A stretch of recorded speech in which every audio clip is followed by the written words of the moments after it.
கன்றாக வைக்கின்ற பொழுது மரமாக வாழ்ந்து வருகின்ற தருணம் உனக்கு 3 மாத கடினம் போல் 3 வருடமாக கடினப்பட்டாலும் சரி அந்த மரம்.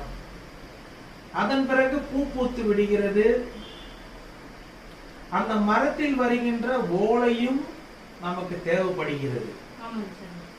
அதில் வளர்கின்ற பூக்களின் மத்தியில் காயாக பிஞ்சாக வந்து இளநீராக இருப்பது தேவைப்படுகிறது. அதன் பிறகு முற்றின பிறகு தேங்காயாக மாறுகிறது.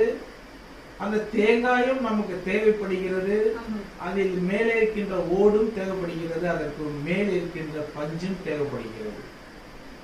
இப்படி அந்த மரத்தில் இருக்கின்ற அத்தனையும் நமக்கு தேவைப்படுகின்ற காலம் அது வளர்ந்து பிஞ்சாயி பூ பூத்து பிஞ்சாயி காய்கள் புனைத்து தேங்காயாக மாறி அதன் பிறகு அந்த தேங்காயை முளை வைத்து திரும்பவும் ஒரு மரமாக ஆக்கிவிடலாம்.